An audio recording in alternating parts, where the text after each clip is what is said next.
Paz do Senhor, meus irmãos. Amém. Todo mundo bem? Bem. Bom, né? Que momento de louvor, assim, Glória a Deus. maravilhoso, Aleluia. né?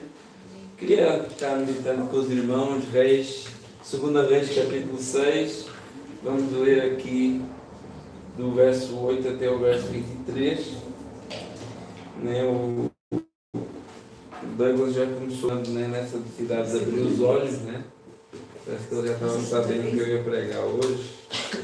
Quem que falou? Segunda Reis, pastor. 2 Reis, capítulo 6, verso 8. Esse texto de 2 Reis, capítulo 6, verso 8, é um dos primeiros textos que me apaixonou assim, da escritura. Quando eu bem comecei assim, a ler a Bíblia, realmente é uma história muito impactante. E que bom ver a igreja composta, né? Amém. Estou feliz, né, de ver aí os irmãos. Está praticamente a igreja não Monterrey toda hoje. Hoje não falta ninguém, falta as pequenas do Samuel, mas está os pais aqui a representar. E a Lara, falta a Larinha, falta a Larinha, exato. Irmãos, 2 Reis, capítulo 6, verso 8. Olha que palavra maravilhosa. Eu pregar dentro do texto que gostaria, mas na verdade eu não vou fazer nada expositivo, eu só queria dar esse exemplo que aqui está, que é tão importante para nós. 2 Reis, capítulo 6, verso 8, diz assim: o rei da Síria estava em guerra contra Israel e em conselho com os seus oficiais disse: em tal e em tal lugar estará o meu acampamento. Mas o homem de Deus mandou dizer ao rei de Israel: evite passar por tal lugar, porque os sírios estão descendo por ali. O rei de Israel enviou tropas ao lugar em que o homem de Deus lhe havia falado e de que o tinha avisado, e assim se salvou mais do que uma ou duas vezes. Então foi uma situação recorrente. Os inimigos programavam, né, o ataque, a emboscada, mas Deus revelava a Eliseu e Eliseu ia avisar o rei. Né? O contexto é esse assim. Verso 11. E o rei da Síria ficou angustiado com esse incidente. Ele ficou pensando, calma aí, alguém está indo. Como é que o rei está sabendo que eu estou armando ali o acampamento? Alguém dos nossos está me traindo. No verso 11 diz, o rei da Síria ficou angustiado com este incidente, então chamou os seus servos e perguntou: vocês não vão me dizer quem dos nossos está do lado do rei de Israel? E um dos servos respondeu: ninguém, ó rei, meu senhor. Mas o profeta Eliseu, que está em Israel, ele conta ao rei de Israel as palavras que o Senhor fala no seu quarto de dormir. Então o rei disse: vão, descubram onde ele está, para que eu mande prendê-lo. E contaram ao rei, e eis que ele está em Dotã. Então veio o rei e enviou para lá cavalos, carros de guerra, um grande exército. E eles chegaram de noite e cercaram a cidade.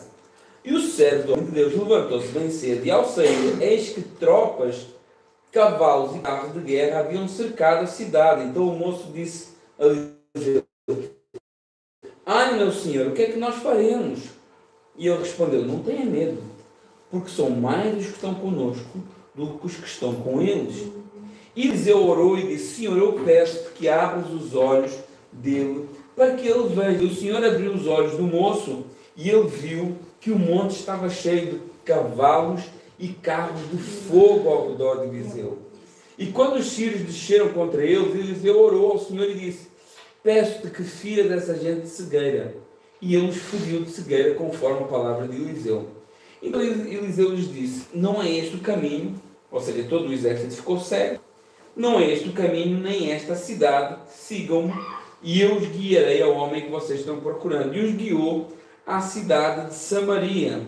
E chegando eles a Samaria, Eliseu disse: ó Senhor, abre os olhos deles, vejam. E o Senhor abriu os olhos deles, e viram, e eis que estavam dentro de Samaria. Né? Então o rei de Israel os viu e perguntou-lhe: meu pai, devo matá-los? Já que eles estão cercados aqui dentro da cidade, vou aproveitar a oportunidade. E eu posso matá-los? Perguntou o rei Eliseu. E respondeu: não os mate. Você mataria aqueles que fizestes prisioneiros com sua espada e com seu arco?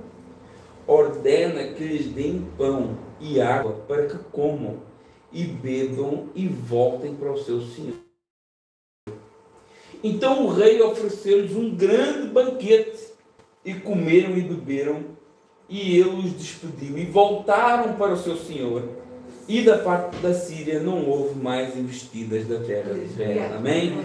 Senhor, meu Deus e meu Pai, obrigado, Senhor, por este momento, obrigado por este culto, obrigado por esta palavra, Senhor, pelo tema que o Senhor escolheu hoje para falar ao teu povo, e que a gente possa, Senhor, ser edificados com aquilo que o Senhor tem para nós. Que o teu Santo Espírito toque no nosso coração, nas nossas vidas, e abra os nossos olhos, para que a gente possa entender essa missão tão maravilhosa que o profeta Eliseu deu aqui a esse rei.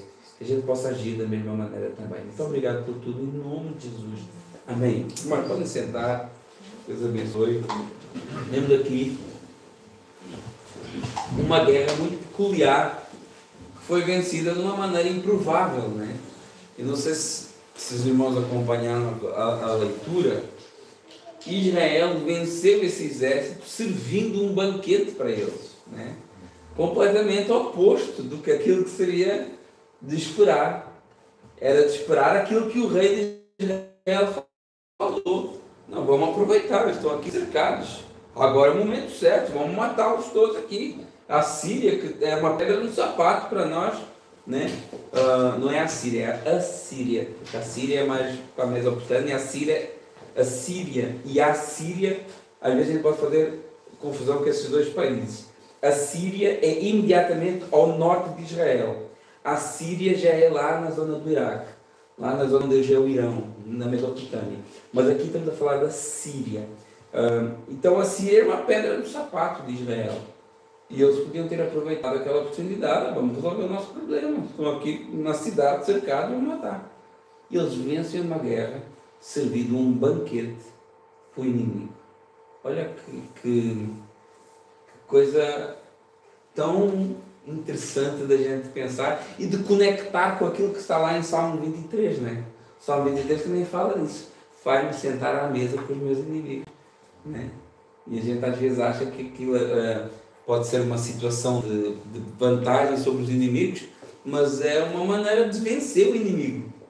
Já pensou que a maneira de vencer o inimigo pode ser sentar à mesa com ele?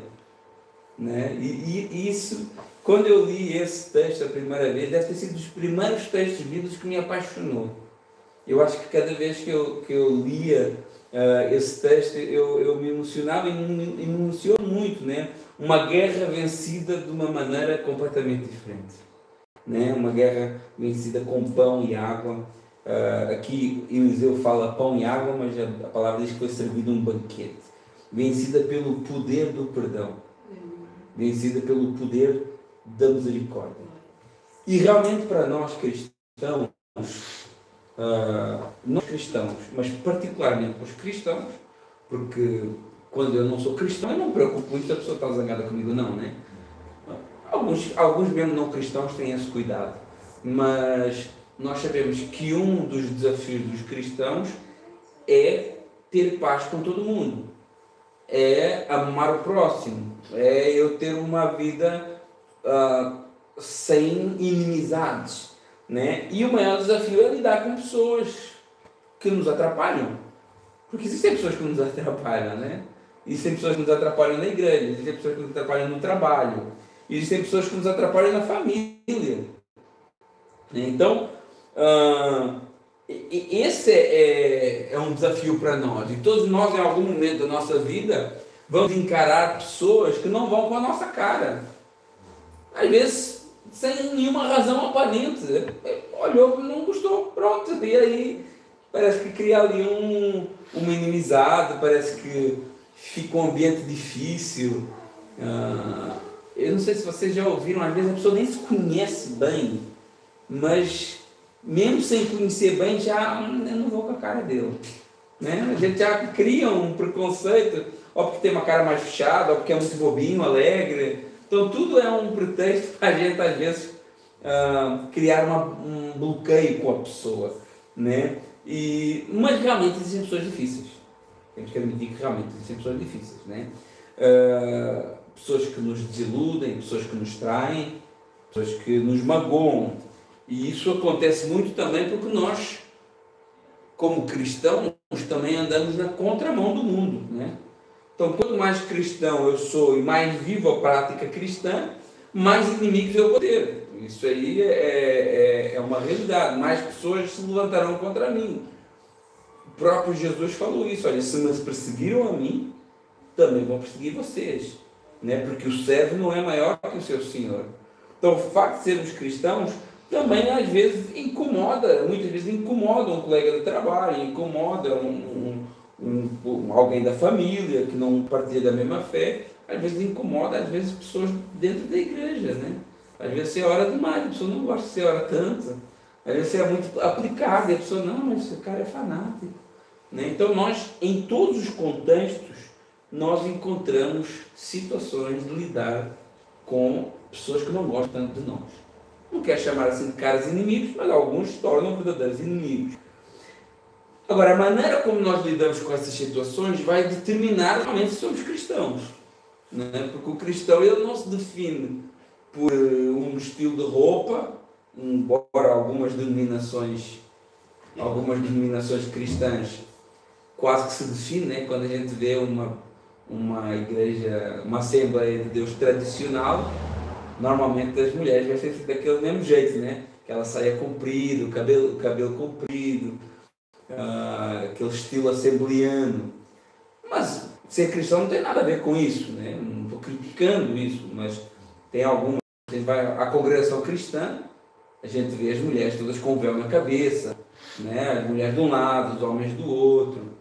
Mas ser cristão também não é isso. Ser cristão não é ter uma Bíblia debaixo do braço, né? Ser cristão não é falar de uma maneira diferente. Ser cristão não quer dizer nem o orar significa que você é cristão, porque existem outras religiões que não creem em Cristo e que oram, né? Claro que tudo isso acaba por ser uma consequência, né? Quando eu sou cristão, eu oro, eu tenho uma Bíblia, eu me visto de uma maneira decente, eu falo de maneira respeitosa, mas é uma consequência de ser cristão.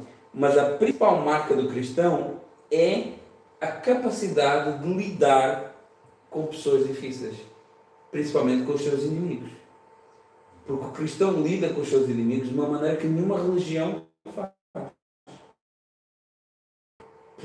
Vamos dar um exemplo à religião dominante da França, aparentemente, não sei se é dominante, que é o islamismo. O Islã ele é ensinado a matar os seus inimigos, né? Quem não crê em Maomé, na fachada, eles podem pregar que não, mas na teoria, sim. Quem não crê vai ser morto lá na frente. E vão ocupar a Europa, vão ocupar as instituições, e um dia quem não sujeitar a lei da Shirá vai para a forca, vai ser queimado, vai ser degolado. Tem um islamismo mais assim, parece que é mais soft, que prega uma mensagem também de muito amor, mas na teoria, no manual deles, é isso aí. Quem não for é contra nós e o destino é a morte, né? O cristianismo é completamente diferente. Jesus já tem uma mensagem completamente diferente. Ontem eu vi uma reportagem de um rapaz, de um youtuber, que ele foi a um salão de jogos, uma festa internacional de videogame, né? E ele perguntava para aqueles jovens, que estavam todos caracterizados com personagens de videogame, e ele perguntava qual é o herói, se tu conheces qual é o herói que morreu pelo seu inimigo, para perdoar o seu inimigo. Aí todo mundo falava assim, um disse o Naruto, outro falou esses personagens de videogame, né? E ninguém pensou, esse herói é Jesus Cristo. Porque era completamente impensável. Tipo, qual é o herói que morre pelo seu inimigo? Né? Que morre, uns disseram que era o Homem de Ferro, né? Que estalou os dedos e morreu, mas ele não morreu pelo Thanos, né? O cara até falou assim, mas o Homem de Ferro não morreu pelo Thanos, né? Morreu para salvar a sua filha. Então, foi muito interessante essa experiência social. Houve um rapaz que falou Jesus no meio disso tudo. Houve um rapaz, ele era até bem novinho, estava acompanhado com o pai e falou, olha Jesus. Aí o entrevistador ficou todo contente, mas é contra aquilo que é normal. É contra o que é normal. No cristianismo, nós somos ensinados a amar o nosso inimigo. Né? Isso é loucura. Por isso que o Evangelho é loucura para quem não crê. Por isso, quando a gente diz que a gente tem que se negar em favor do próximo, é loucura. Quando a palavra diz que eu tenho que me humilhar, que eu tenho que considerar o próximo superior a mim mesmo, para quem está lá fora, isso é loucura. Você não pode admitir uma coisa dessa, você tem o seu valor. Né? Porque é o que a pessoa não ensina lá fora. Mas aqui na Bíblia, nas palavras de Jesus, olha, se humilha, e se tu te humilhares a ti mesmo, o Senhor vai te exaltar. Essa é a mensagem. Não é os humilhados que serão exaltados. A palavra diz, aquele que a si mesmo se humilha, o Senhor o exaltará. Então é uma mensagem completamente antagônica, contrária àquilo que o mundo ensina. E Jesus, ele diz assim, Lucas capítulo 6, no verso 32 ao 36, diz assim, se vocês amam aqueles que os amam, que recompensa vocês vão ter? Ou seja, se eu só gosto de quem gosta de mim, é muito fácil. Tem gente na igreja, 50 pessoas, né? Obviamente tem pessoas que demonstram mais o seu afeto por mim, pastor e tal, não sei o quê.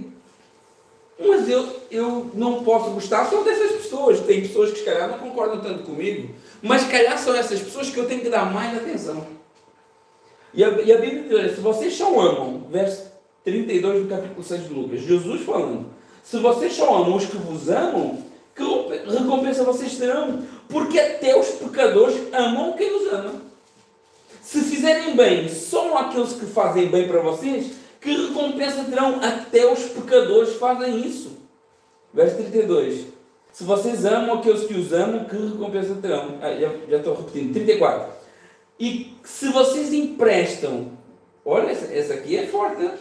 Se vocês emprestam àqueles de quem esperam receber de volta, porque é comum, não é?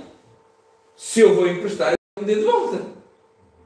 Mas olha o que Jesus diz. Se vocês emprestam só aqueles que vocês sabem que vão receber, que recompensa vocês terão? Porque quando a gente empresta dinheiro a alguém, o que é que a gente pensa? Eu vou emprestar porque ele vai me pagar. Mas esse é o pensamento que nós não devemos ter. É como é tenso ser cristão, né? Esse é o pensamento que nós não devemos ter. Mas é o pensamento que nós pensamos.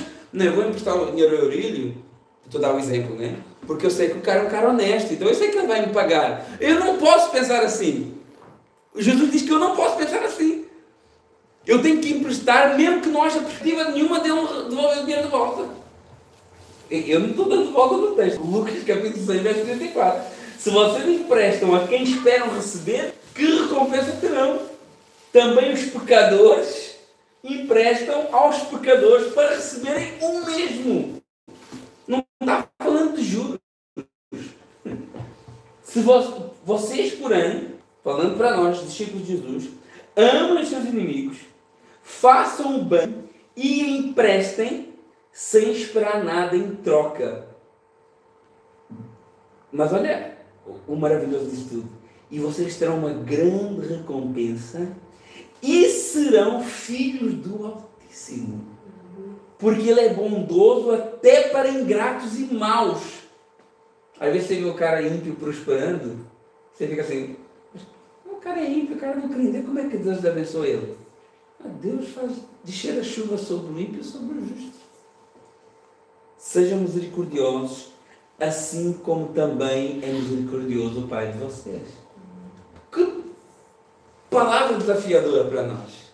Esse é o Evangelho que ninguém quer pregar. Este é o mandamento de Jesus que não nos convém saber.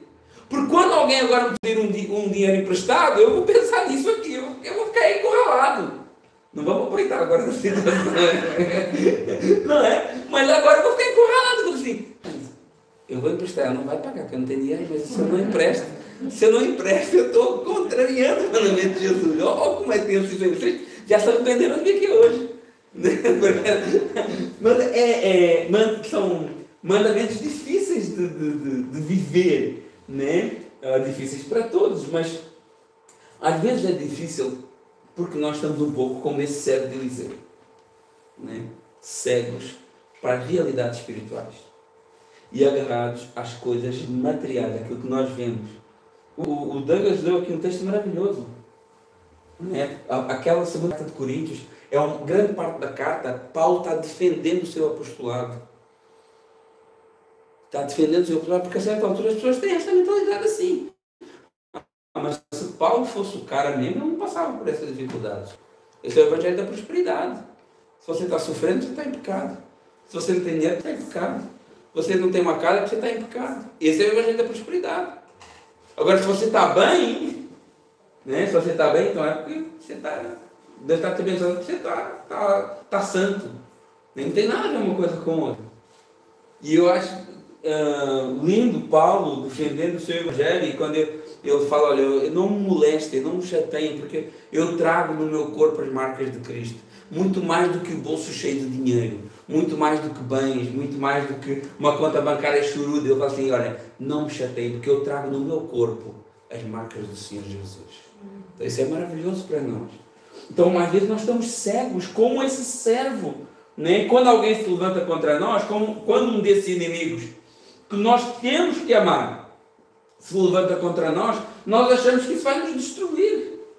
Não, se o cara quer falar comigo, né? E às vezes nós nos vemos ser e nos esquecemos que maior é o que está connosco do que aquele que está no mundo. Olha que é que Paulo faz uma série de perguntas retóricas em Romanos capítulo 8, e ele diz no verso 31, olha, se Deus é por nós, quem será contra nós? No verso 33, quem intentará acusação contra os eleitos de Deus? No 34, quem os condenará? Quem nos separará do amor de Cristo? Olha, são perguntas retóricas, porque nós às vezes achamos que alguém se levanta contra nós e diz, ai meu Deus, eu tenho que me defender ferro e fogo disso porque vai me destruir. Não vai te destruir, porque o Senhor é contigo. Nós temos que abrir os nossos olhos espirituais e viver essa realidade espiritual. Às vezes alguém se levanta contra mim porque Deus está a trabalhar na minha vida, porque Deus está usando aquela pessoa para moldar o meu caráter, porque existe algo em mim que Deus ainda quer trabalhar. Salmo 34, verso 7, olha, o anjo do Senhor acampa ao redor daqueles que os temem e os livra. E nós temos que ter consciência que a nossa luta não é contra pessoas. A nossa luta não é contra aquele chefe de trabalho chato. Ele não tem poder para nos destruir. Aquele familiar que nos maltrata, aquele colega que fala a nossa vida negra, aquela pessoa que fala mal de nós. Nós temos armas poderosas para vencer essa gente. Só que essas armas são armas espirituais, não são armas físicas. E uma das principais armas que nós temos para combater essas pessoas, esses inimigos, se chama perdão. Foi o que aconteceu ali em Samaria. Samaria era a capital do Reino do Norte. Ele exerceu o seu ministério no Reino do Norte, o reino já dividido, ali entre 850 e 780 a.C. E essa foi a grande arma que venceu aquela guerra. O perdão, a graça, né? Hoje nós estamos numa época em que nós estamos na época do descartável. Por exemplo, eu espero que isto não aconteça, mas provavelmente, se esse teclado se estragar, muito provavelmente a gente manda fora e compra um novo. Dificilmente a gente manda arranjar, porque o preço hoje das coisas, mais fácil é jogar fora e comprar um novo. Se o tablet parte o ecrã, se ele for novo, a gente não vai lá mudar o ecrã, telemóvel. Mas se ele já tiver um aninho ou dois, a gente já aproveita a desculpa para comprar um outro telemóvel novo. Então nós vivemos na era do descartável. Nunca se fez tanto lixo. Eu ontem estava a pensar nisso. Lá em casa eu tenho essa missão, né? Tirar o lixo. É uma das missões que tenho. De tirar o lixo. E eu fico assim, como é que é possível? Nós estamos muito pouco tempo em casa. Mas, 2 em 2 dias, um saco de lixo. Isso sou eu, somos só uma família, né? Do que 2 dias não sabe. Imagina todas as casas do mundo, né? É muito lixo que a gente faz. Tudo é descartável, tudo é plástico, embalagens, tudo é lixo. Né? Nós vivemos na era do descartável. Hoje de sapateiro é uma... Ainda tem sapateiro, né? Mas não vi só de sapato. Normalmente tem que ser sapateiro, tem que ser chaveiro. Né? Porque só de sapato já não dá para viver, só de chaves também não. Então, normalmente junta as duas coisas e depois vende mais umas para pôr no correio. Hoje em dia ninguém vai ao sapateiro arrumar sapatos já. Sei lá, poucas pessoas devem ir. Se alguém aqui faz isso. Ele vai à Primark, compra uma bota e acabou. E estragou. É tão barato, compra outra.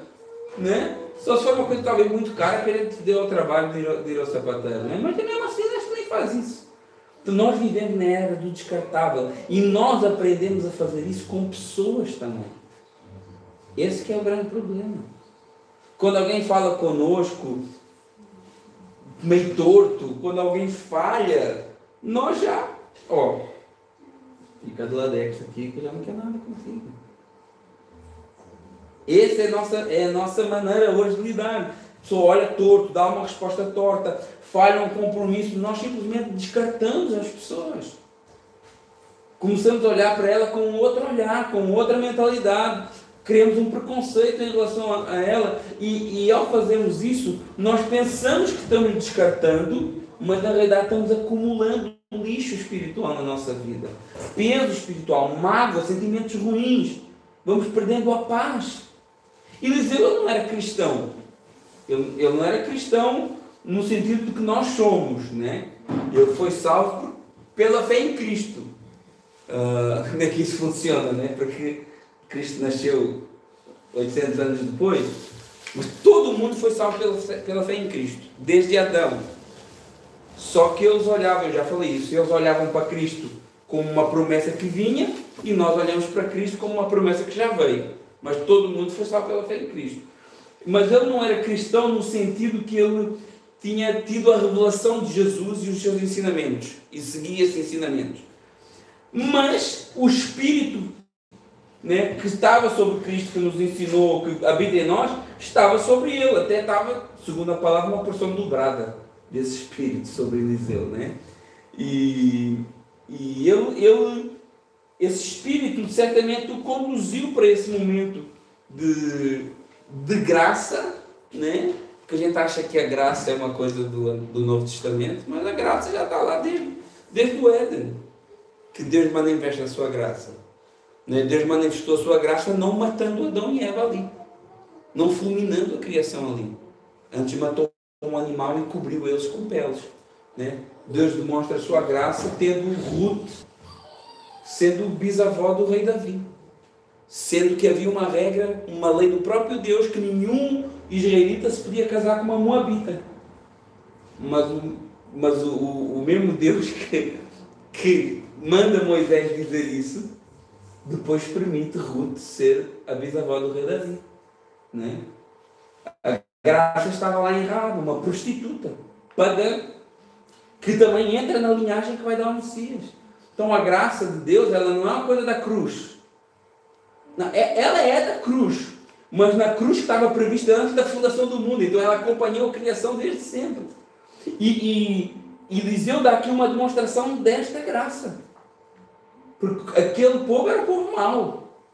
Os sírios eram um povo mau. Era um povo pagão, eles mereciam morrer ali mesmo. Mais tarde eles foram fulminados pela Assíria, que veio debaixo do norte e conquistou aquela terra.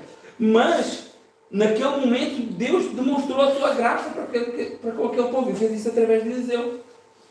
Olha o que é que os Romanos, capítulo 12, verso 19 a 21, diz assim: meus amados, isso foi o que Eliseu fez naquela altura. Eu sei que Eliseu tem umas passagens também que ele agiu com muita... e ele trouxe a solução para nós. Romanos 12, 19 diz: meus amados, façam justiça com as próprias mãos. Deem lugar à ira de Deus, pois está escrito: a mim pertence a vingança e eu é que retribuirei, diz o Senhor. Faça o contrário. Se o teu inimigo tiver fome, dê-lhe de comer. Se tiver sede, dê-lhe de beber. porque fazendo isso você amontoará brasas vivas sobre a cabeça dele. Não se deixe vencer pelo mal, mas vença o mal com o bem. Olha que palavra maravilhosa. Não sei se Paulo, quando escreveu isso, ele se inspirou nessa história de 2 Reis, capítulo 6.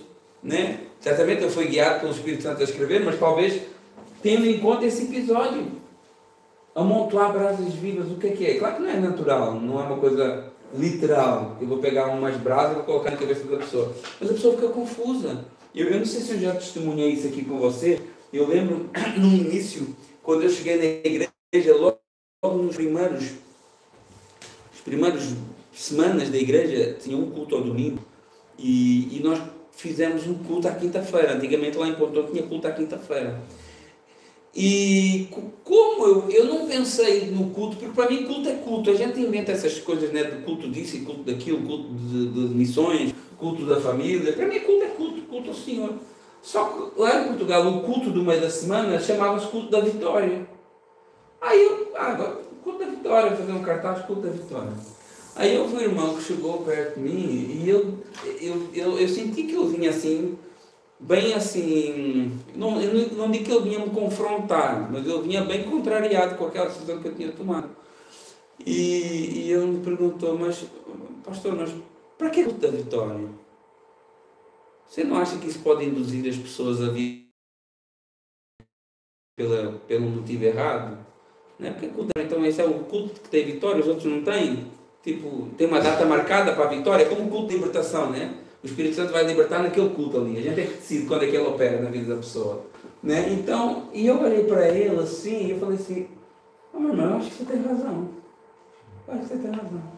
E na altura, quando eu digo isso, essa pessoa ficou emocionada. Eu via, a gente consegue olhar para o semblante da pessoa. E as lágrimas vieram aos olhos, porque talvez ele pensava que eu ia falar assim, não, eu sou o pastor da igreja, eu é que decidi, já decidi. Só quando ele falou aquilo, eu pensei, faz sentido. E eu disse, não, você tem toda a razão. Vamos mudar isso aqui, vamos pôr culto. Culto ao Senhor, até para a gente pôr culto ao Senhor. Então, o que é que eu quero dizer com isso? Isso é amontoar brasas vivas, porque talvez a pessoa vinha, não estou a dizer que é esse o caso, mas talvez a pessoa vinha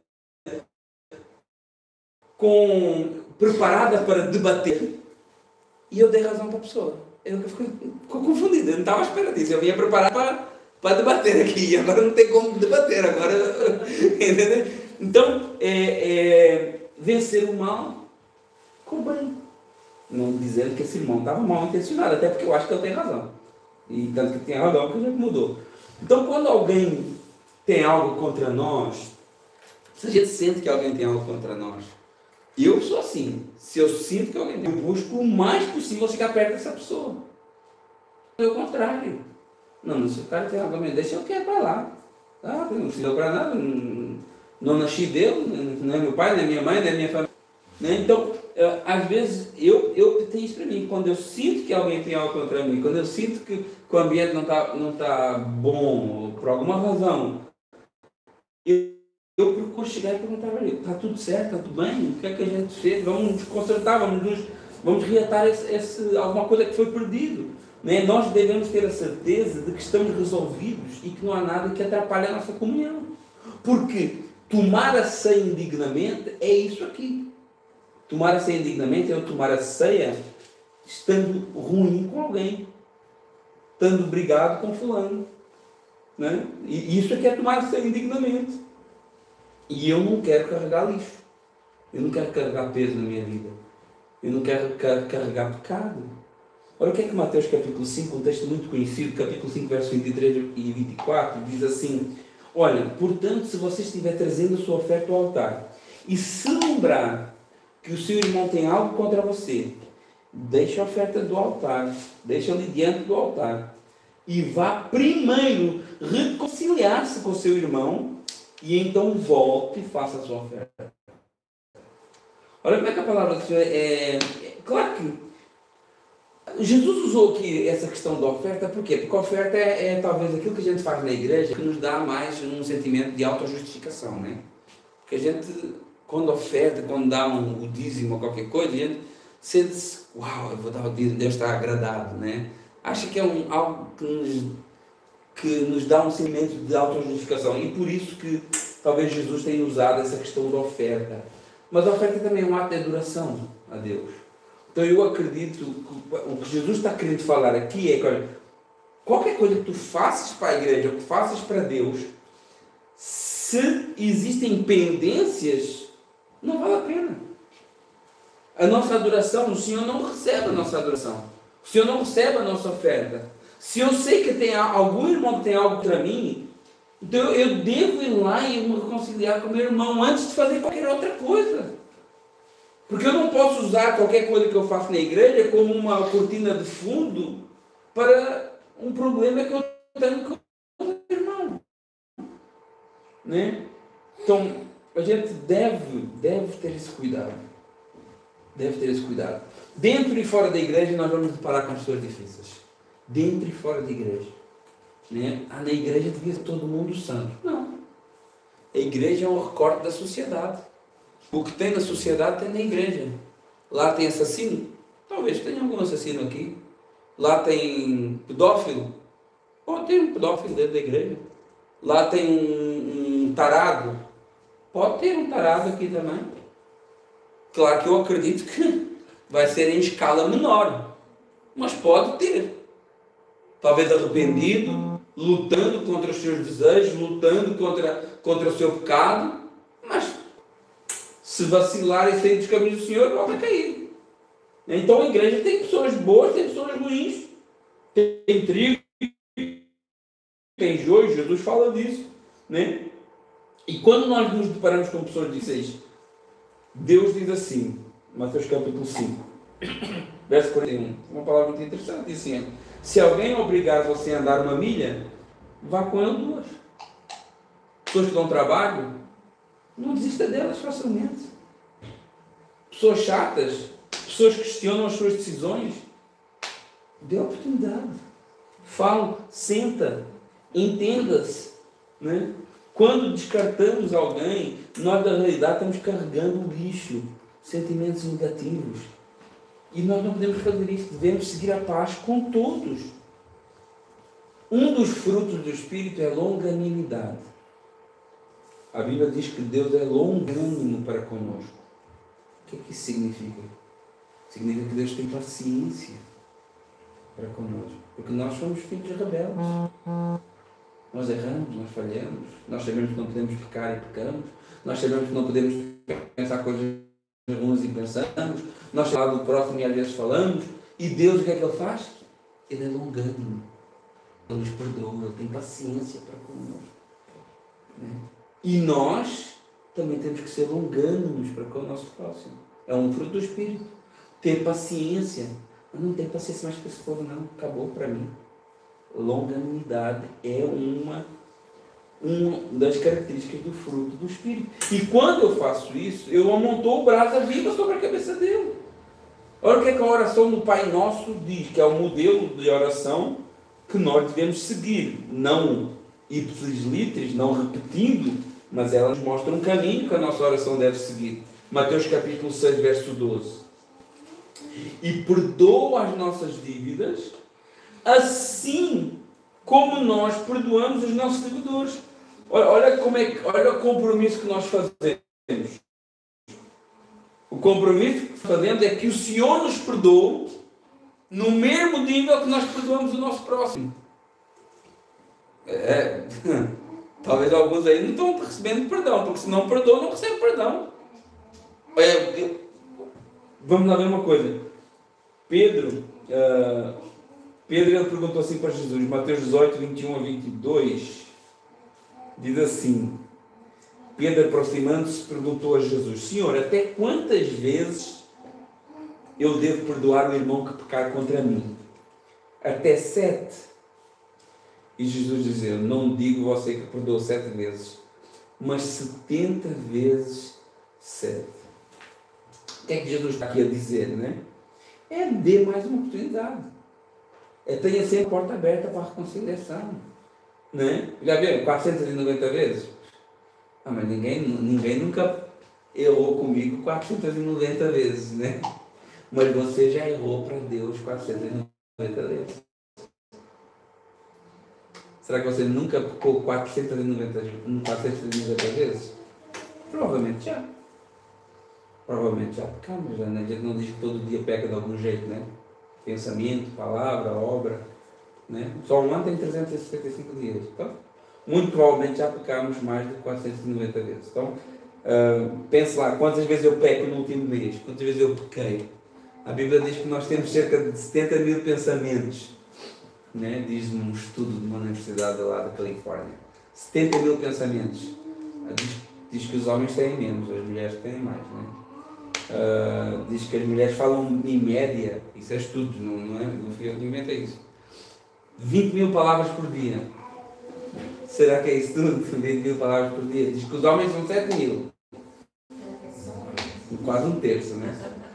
Será que é capaz de ser, né? Agora pensar que essas palavras são todas palavras de bênção. São todas palavras que edificam, né? Então são todas verdades. Então nós erramos, nós falhamos, quantas vezes o Senhor nunca nos perdoou? Muito mais de 490 vezes. Então o que o Senhor está a nos querer mostrar é o tamanho do perdão de Deus que Ele tem pelas nossas vidas, que deve ser o padrão de nós para perdoarmos quem nos errou. E perdoarmos o nosso próximo é um dos mais poderosos sinais que a graça realmente nos alcançou. Porque quem muito é perdoado e reconhece esse perdão de Deus, não tem dificuldades em perdoar o próximo. Quem foi alvo do perdão entende a importância de perdoar também. Olha o que é que, por outro lado, se eu não perdoo, olha como é que isso prejudica a minha comunhão com Deus. Mateus 6,14 diz assim, 14 e 15: porque se perdoarem uns aos outros as ofensas deles, também o Pai de vocês que está no céu perdoará a vocês. Se, porém, não perdoarem aos outros as ofensas deles, também o Pai de vocês não perdoará as ofensas de vocês. Olha como é que é tenso isso aí, imagina.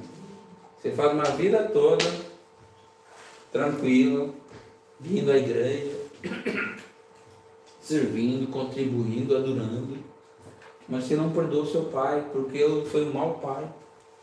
Você não perdoa a sua mãe porque talvez te vendeu na nascença, te deu para adoção, né? Mas aí quando você chegar lá perto de Deus, como é que fica essa história aí? Que a palavra está dizendo aqui, tipo, se eu não perdoar quem me ofendeu, o Pai de vocês não perdoará as vossas ofensas. Parece-me que isso compromete a nossa salvação. Eu acho que está um pouco claro nisso aqui, né? Então, Jesus foi e é o ponto máximo do perdão para as nossas vidas, né? A morte de Cristo pelos nossos pecados, a morte do justo pelos injustos, né? É o ponto máximo para nós. Quando ele, injustiçado, cuspido, humilhado, tudo e mais alguma coisa que ele passou, ele olha para aqueles homens no alto da cruz, num momento de dor, e diz assim: Pai, perdoa-lhes porque eles não sabem o que fazem. E é esse o padrão de perdão que nós temos que ter. Jesus, ele inaugura na cruz um tipo de perdão que não existia até então. Porque até então o homem levava um cordeiro para sacrificar. E ele tinha que fazer alguma coisa para ser perdoado. Em Jesus nós temos um perdão sem contrapartida. O perdão de Jesus é diferente daqueles que nós queremos praticar. Nós queremos praticar aquele perdão que diz assim: eu perdoo, mas eu perdoo se ele se retratar. Se ele mudar, eu penso em perdoar. Então nós dizemos assim: eu perdoo se. Mas Jesus diz: eu perdoo ainda que ele não preste. Ainda que ele não merece. Né? Nós perdoamos, mas ficamos sempre lembrando. Né? Tinha uma moça que eu conheci, uma bênção, um casal, tiveram uma infelicidade na sua vida, no seu relacionamento, e ele falhou, o marido, e ela perdoou. E reataram o casamento. Foi uma grande vitória para a igreja, foi uma grande vitória para a vida deles. Só que ela sempre lembrava ele do perdão que ela tinha dado. Sempre lembrava ele.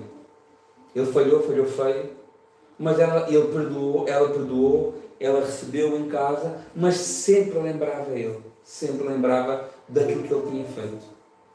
E às vezes até quando nós estávamos juntos, quando a gente fazia uma visita lá, às vezes mesmo aí, mesmo à nossa frente, às vezes lembrava daquela situação.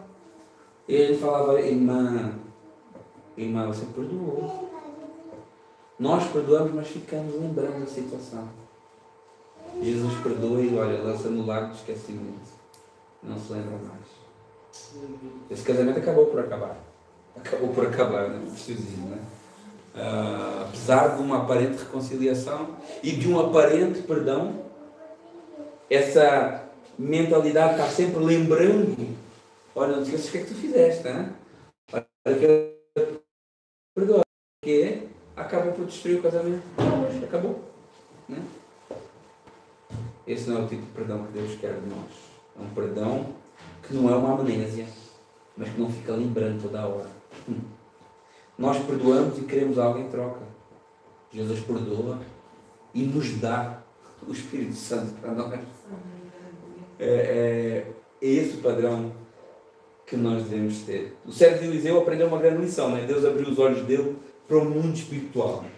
Que é o que nós temos, para que nós entendermos o perdão e para nós entendermos a necessidade que nós temos de perdoar as pessoas, nós temos que abrir os olhos para o mundo espiritual, né? No verso 17 lá de 2 Reis capítulo 6, nós vemos Eliseu orou e disse, Senhor, eu peço que abras os olhos dele para que veja. E o Senhor abriu os olhos do moço e ele viu, né? Ele viu aquela exército celestial, diz que era de noite, deve ter sido uma visão lindíssima.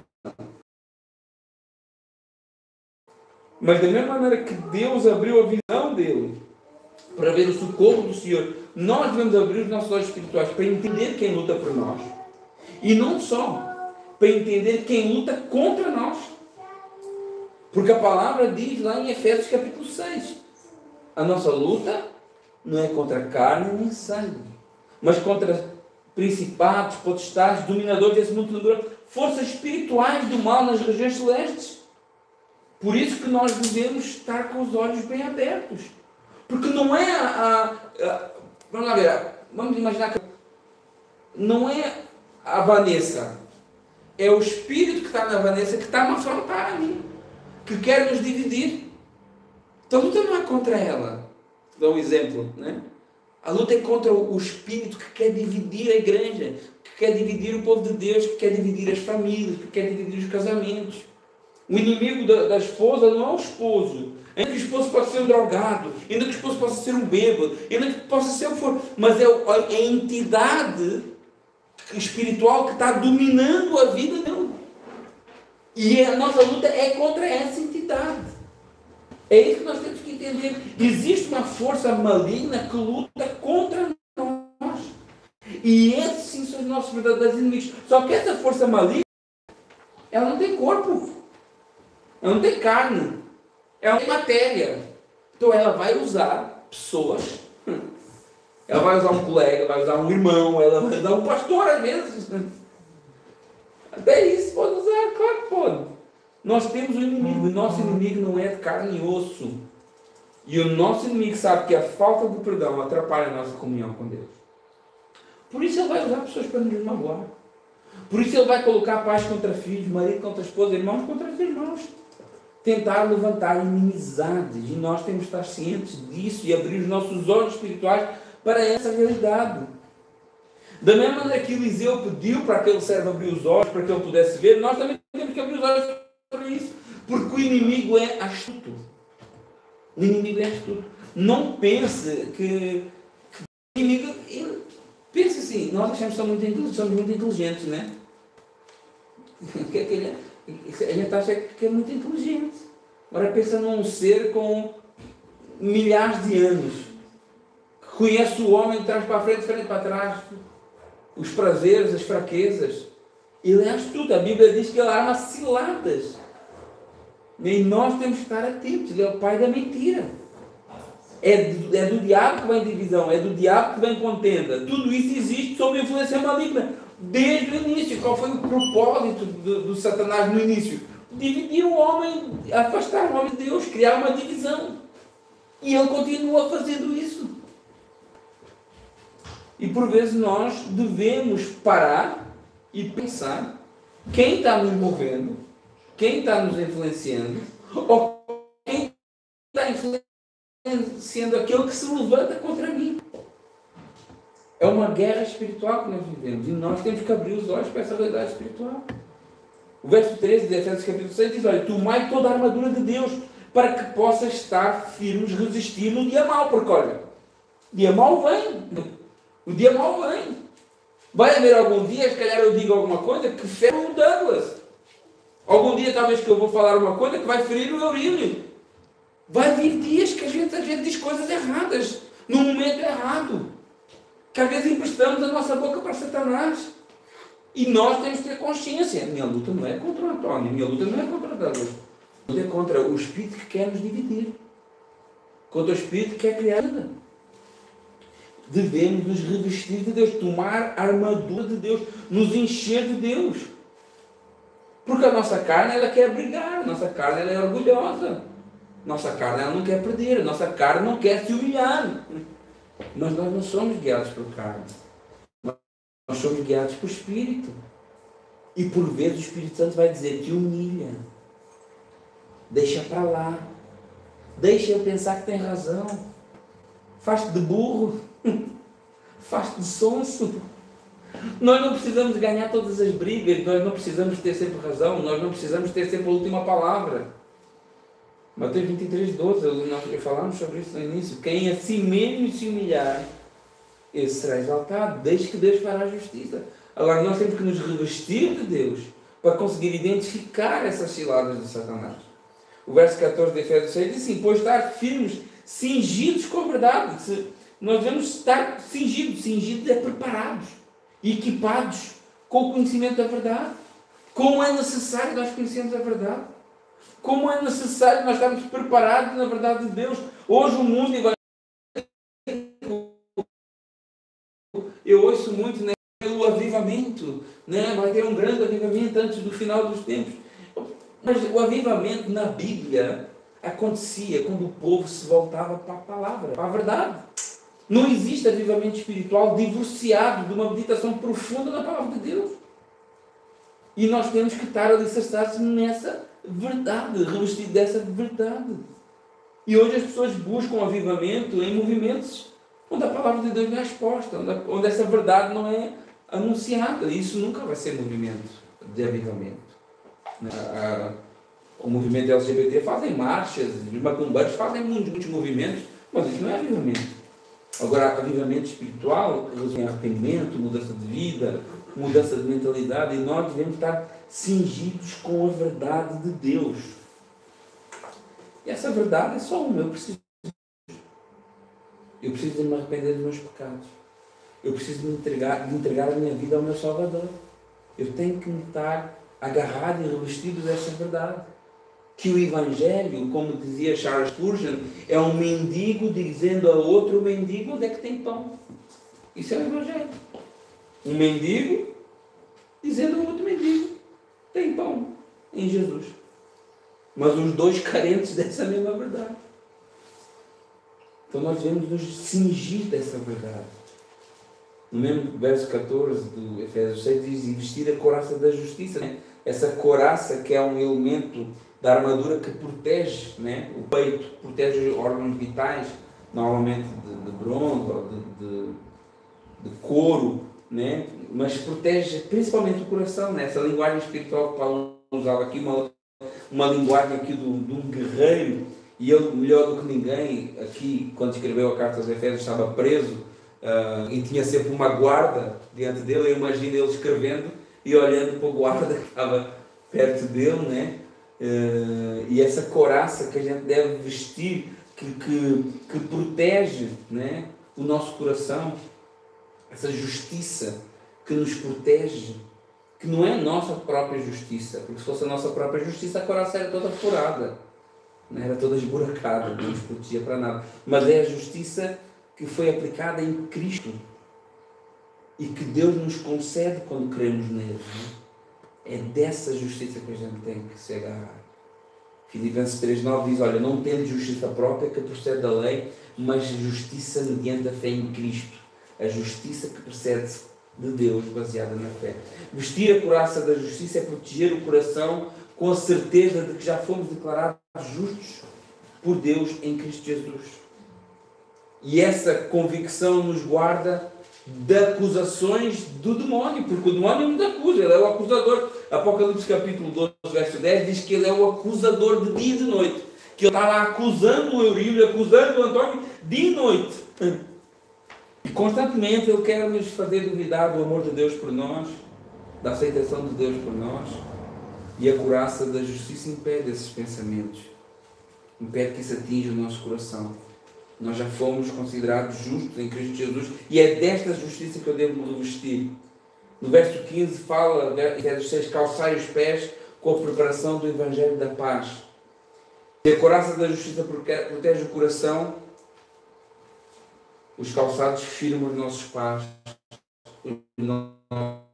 passos, que Cristo conquistou para nós. Então que a gente possa estar firmes nessa paz, firmes nessa justiça do Senhor, firmes naquilo que Deus fez por nós, na verdade de Deus, e que a gente possa olhar para o nosso próximo baseado naquilo que Cristo é para nós. Porque às vezes eu erro por pessoas, às vezes eu fico chateado por pessoas que fazem coisas que eu também faço, mas eu fiquei chateado porque essas coisas que eu também faço me atingiu a mim. E normalmente eu faço para os outros, mas desta vez eu estou sendo a vítima. Então eu fico magoadinho. Às vezes eu esqueço-me que como eu sou falho e como eu erro, as pessoas à minha volta também erram. E eu quero me vingar, e eu quero agir cheio de sentimento de autojustiça. E a Bíblia diz, olha, o teu inimigo não é o teu irmão. O teu inimigo é a entidade que possa estar usando ele. E como é que eu venço isso aí? Eu venço o mal fazendo bem. Eu venço abrindo os meus olhos para essa realidade. Que o meu inimigo não é carne e sangue. E abrindo os olhos para aquilo que Deus quer de mim. Deus quer que eu ame aqueles que me fazem mal, que eu perdoo aqueles que me feriram e que eu viva como Cristo viveu. Que eu transborde da graça que eu mesmo fui alcançado. Né? Então eu queria hoje, nessa meditação, deixar essa ideia para nós, né? Nesse texto que é tão impactante do Antigo Testamento, mas que dá uma verdade assim muito, muito difícil para nós vivermos. Né? Como é que eu venço as minhas lutas, os meus inimigos? Servindo um banquete para eles comerem junto comigo. Amém? Vamos orar, vamos agradecer a Deus, vamos nos colocar na presença de Deus antes de terminarmos. Vocês já têm um hino, né? Tem o quem é esse? Combina bem. Aleluia. Senhor meu Deus, meu Pai, obrigado a Deus por esta palavra que nos ensina a viver esta verdade. Essa verdade que é a nossa dependência do Senhor, do seu perdão, da sua graça. Que a gente possa se revestir da justiça do Senhor, que foi aplicada ali na cruz, através do Teu Filho, e que nos foi dada a nós pela fé nele. Que a gente possa, Senhor, estar firmes, com os pés firmes nesta verdade, com a mente guardada na Tua Palavra. Que a gente possa olhar para os nossos inimigos, ó Pai, e olhar com um olhar de compaixão, com um olhar de perdão, com o olhar do Senhor sobre eles. Que a gente possa transbordar a graça que nos foi dada naqueles, ó Pai, que nós às vezes não achamos tanta graça. Que a gente possa, em nome de Jesus, vencer o mal com o bem. Vencer os nossos inimigos com banquetes, com pão, com água, com proximidade, com amor. É difícil, mas nós dizemos com toda a sinceridade do mundo, Senhor, é difícil. Mas eu sei que o Senhor veio habitar em nós, para que pela Tua força a gente possa fazê-lo. Ajuda-nos a abrir os nossos olhos espirituais para vivermos em unidade, para vivermos em comunhão, para vivermos em amor uns pelos outros.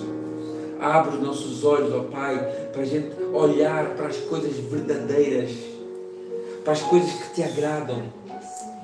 Abre os nossos olhos espirituais para nós combatermos o nosso real inimigo que quer nos destruir, que quer nos afastar uns dos outros, que quer dividir a sua igreja. Mas a tua palavra diz que as portas do inferno não prevalecerão contra a igreja. E eu creio nisso, Pai. Oh Senhor, que a gente venha ser cheio do Senhor a cada dia. Que a gente venha pensar como o Senhor pensa. Que a gente venha ter a nossa mente renovada, transformada, Pai. Senhor, que a gente não seja como aqueles lá fora, que amam só quem ama, que emprestam só a quem podem reaver de novo. Que a gente faça diferença onde quer que nós estejamos, Pai. Que a gente venha amontoar brasas vivas para a honra e para a glória do Teu santo nome. Em nome de Jesus. Amém.